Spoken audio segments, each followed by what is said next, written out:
मला असं वाटतं की ज्या प्रकारे उमेदवारांचे अर्ज बाद करण्यात आले आणि सरकारी निवडणूक अधिकाऱ्यांची मदत घेऊन ते करण्यात आले, तो ठाण्यातल्या वृषाली पाटील या ज्या आरो आहेत त्यांनी ज्या चुकीच्या पद्धतीने फॉर्मच्या बाबतीत घोळ केला, उमेदवार अर्जाच्या बाबतीत घोळ केला, त्याची तक्रार आम्ही काल निवडणूक आयुक्तांना देखील केली होती.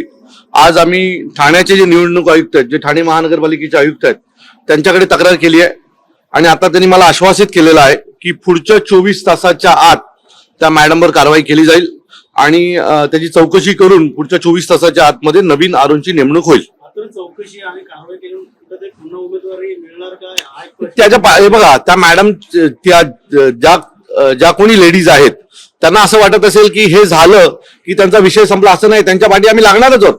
त्यांच्या प्रॉपर्टी पासून सगळ्याच्या इन्क्वायरी महाराष्ट्र नवनिर्माण सेनेकडनं केल्या जातील. माहितीच्या अधिकाराचा पुरेपूर वापर, आम्ही त्यांच्या तरुणांचं आयुष्यात बर्बाद झालं. पुढील 5 वर्ष पुन्हा त्यांना निवडणुकीची वाट पाहावी लागणार आहे आणि त्यांच्या या संगनमतामुळेच या सगळ्या गोष्टी शक्य झालेल्या आहेत. सो सगळ्यात महत्वाचं होतं की पुढची जर निवडणूक व्यवस्थित व्हायला पाहिजे असेल तर या मॅडमची बदली होणं खूप गरजेचं होतं, त्यांना त्या जागेवरनं हटवणं खूप गरजेचं होतं. आता आयुक्तांनी मला शब्द दिलेला आहे की 24 तासाच्या आत तिथे कारवाई केली जाईल. 24 तासाच्या आत जर कारवाई झाली नाही तर 25व्या तासाला आम्ही आयुक्तांच्या दालनामध्ये आमचं ठिय्या आंदोलन सुरू करू. अपेक्षित आहे की 24 तासाच्या आत या मॅडमच्या जागी नवीन आरोची नेमणूक होईल. प्रभाग क्रमांक 5 जे शिवाजीनगर मधला जो प्रभाग आहे तिथे अशाच प्रकारे चुकीच्या पद्धतीने फॉर्म बाद करण्यात आले. बळजबरी उमेदवाराच्या सूचक अनुमोदकाला घेऊन त्याला फॉर्म विक्रम चव्हाण नावाच्या एका अपक्ष उमेदवाराचा फॉर्म बाद करण्यात आला. सो त्या देखील मॅडम तिथल्या देखील आरो ज्या लेडी आरो आहेत त्यांच्यावर कारवाई करण्याची आमची मागणी आहे आणि दोन्ही आरोंच्या बाबतीमधला निर्णय सकारात्मक 24 तासात घेतो असं आयुक्तांनी आम्हाला शब्द दिलेला आहे. कारण जोपर्यंत हे आरो तिथे आहेत तोपर्यंत ती निवडणूक फेअर होणार नाही अशी आम्हाला पूर्ण खात्री आहे. काही ठिकाणी उमेदवार मॅनेज झाले, त्याच्या संदर्भात काय कशा प्रकारची कारवाई केली? बघा, आम्ही ज्यांना हे दिले होते, एबी फॉर्म दिले होते, त्या सर्व एबी फॉर्म ज्यांनी आमच्याकडनं एबी फॉर्म घेतले होते त्या सर्व उमेदवारांनी ज्या उमेदवारांनी अर्ज पाठी घेतला होता त्यांच्यावर गुन्हा दाखल करावा म्हणून आम्ही पोलीस स्टेशनला आणि पोलीस आयुक्तांना ऑलरेडी गुन्हा दाखल केला. त्यांनी आमची फसवणूक केलेली आहे. त्यांनी आमचा एबी फॉर्म घेतला आणि नंतर जाऊन एकनाथ शिंदेच्या बंगल्यावर ते मॅनेज झाले असा आमचा आरोप आहे.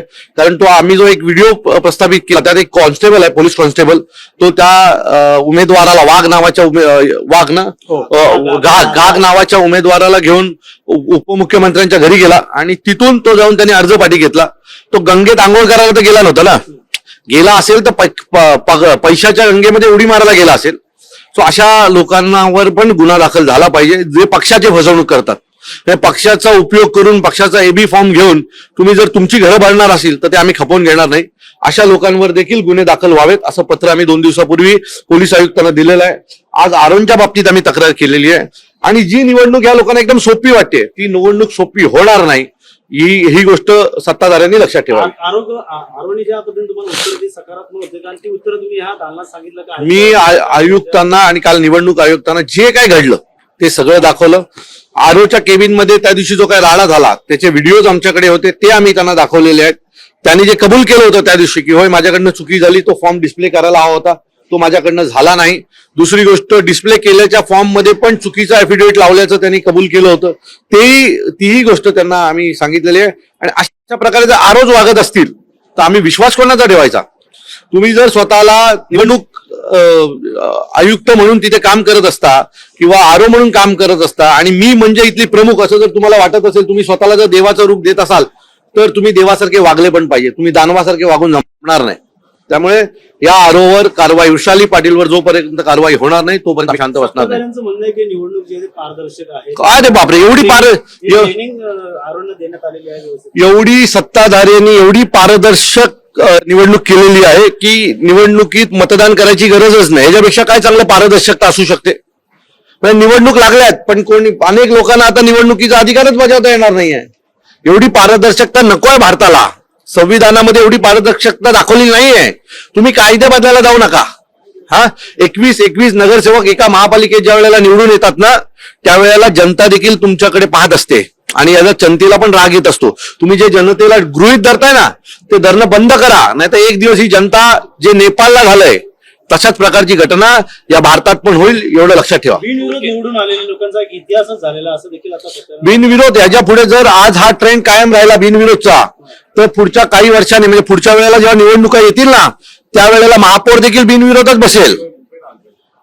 पुढच्या वेळेला महापौर देखील बिनविरोध बसवला जाईल, म्हणजे इलेक्शनच होणार नाही. 50-55 जागावर हे बिनविरोधच्याच जे काही नंतर खर्च करावा लागतो तो आधी करतील.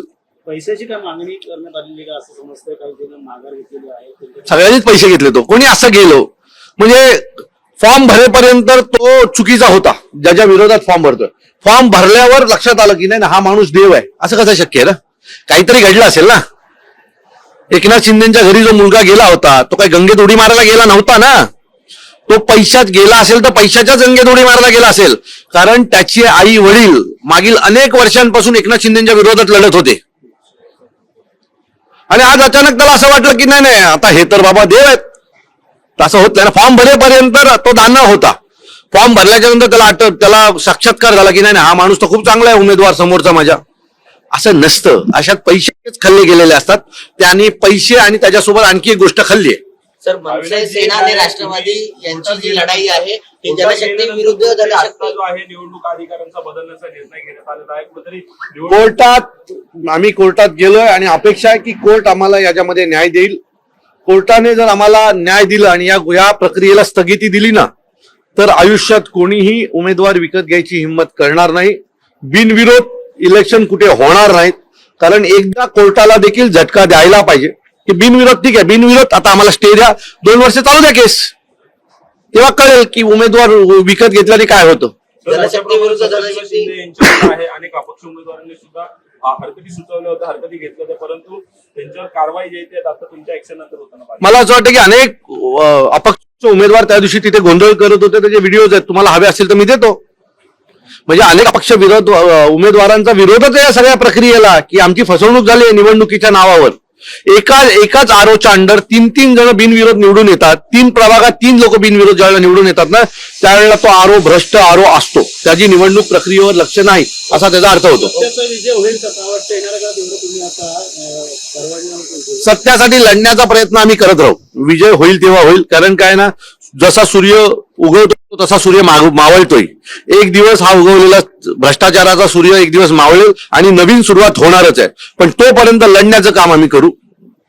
समोर काही दिसत नाही म्हणून लढणं बंद करणारी आम्ही अवलादी नाही आहोत. वचननामा आता जाहीर होणार आहे या ठिकाणी आता सत्ताधाऱ्यांचा. माझं मत आहे त्या वचननाम्यामध्ये त्यांनी लिहून द्यावं की 50 लाख रुपये अपक्षाला, 2 कोटी रुपये शिवसेनेच्या उमेदवाराला, 3 कोटी रुपये मनसेच्या उमेदवाराला, 50 लाख रुपये काँग्रेसच्या उमेदवाराला, हा पण डेटा चार्ट द्यावा.